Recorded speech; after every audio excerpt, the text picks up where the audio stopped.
Good morning, family, and welcome to today's Lessons for Life. Today is Monday, March 9th, 2009, and today we're reading Deuteronomy chapter 8. And as always, I encourage you to read through for yourself and see what you get from it, because there's really a lot in this chapter, and I know I'm not going to be able to touch on everything, but I'm going to briefly attempt to touch on a few points from this chapter. And one of the first things I saw when I was reading this chapter is it brings the point that man should not live by bread alone, and we'll see this further on as we're reading through the scriptures. But man should not live by bread alone, but by every word that proceeds out of the mouth of God. And really just going into how the children of Israel were not really supplying their own food for themselves, just based upon their relationship with the Lord. The Lord was giving them manna from heaven, so they didn't even have to think about that. That wasn't their concern about, how are we going to eat or what are we going to eat. Because the Lord, because of their relationship with the Lord, and because of their even their commitment, or even them following His commandments, then they were taken care of by the Lord. So that was something that I saw initially from reading that part of the chapter, and then even reading further along, we're going to about how the Lord chastens us and chastising. Jason, you know what chastising means? No, not really. Okay, it's like to discipline, or let's say like a spanking. Now, do you remember the story of the first spanking that you got? Because I know you don't remember. You was really small, but I believe we told you a couple of times when you had first gotten your first spanking. I don't think I remember that. Okay, well, as I'm saying, you probably remember it then.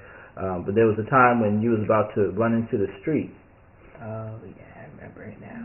Yeah, there was a time when you was about to run. You was a little baby, and you really was just beginning walking or whatever, but you didn't have a consciousness of what danger could be in the street, and you was about to run to the street, and you was running from us, and then you was just coming off the sidewalk. So I grabbed you, and you got your very first spanking.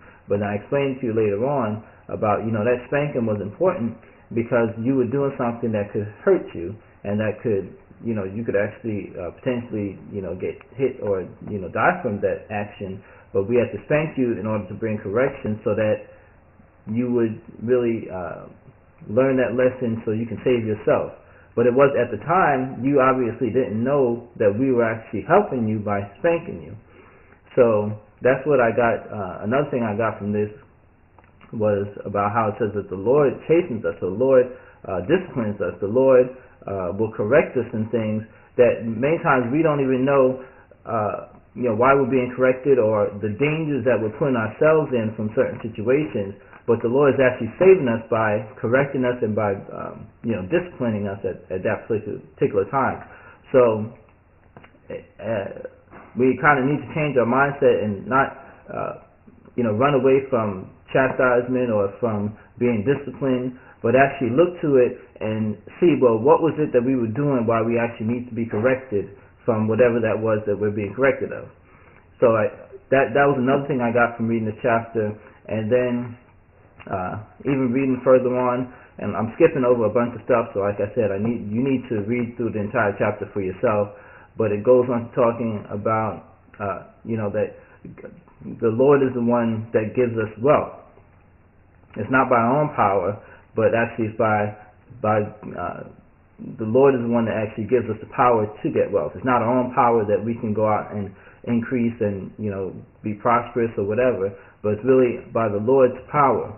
So I take that and I look at that scripture, and it just leads me to think that well, it's not by myself that does this, that is successful, or that makes my business prosper, but it's really by the Lord giving me that power. So now, if you think about it on the other side, if you're having a challenge with getting wealth, if you're having a challenge in finances, if you're having a challenge with any kind of financial situation, then you have to know not to look at that financial situation for the remedy, not to look at, let me use my own power, let me go get a third job, a fourth job, a fifth job.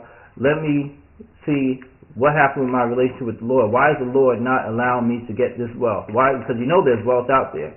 Even though there's a recession, as they say at this time, and the economy is down, so to say, much of the economy, but not all of it, there are still people that are making money, that have money, and you can use this scripture even to say, well, why is, if you're having an issue with money or with finances, why is it that the Lord is not allowing you to get that wealth? And then look at your relationship with God and see what has to be changed, what has to be fixed, what has to be corrected. Because actually it could be even from, we talked about at the beginning of the chapter, it could be something you're being disciplined on why you're not getting the wealth that you're supposed to get. So, like I said, we need to, even from before, we need to look at these disciplines, these different challenges that we go through in life and find out what is the reason why. Why are we being, quote unquote, let's say chastised, or why are we going through this particular lesson? What can we learn from it so that we can actually improve our relationship with the Lord and then get everything that the Lord has for us to get, be everything the Lord has for us to be, and do everything that the Lord has for us to do. So that's what I got. Like I said, there's a lot more in this chapter. There's really a lot more, and I could touch on probably almost every verse in this chapter. But you need to read it through for yourself. Create yourself a wonderfully blessed day today, and We'll talk again tomorrow.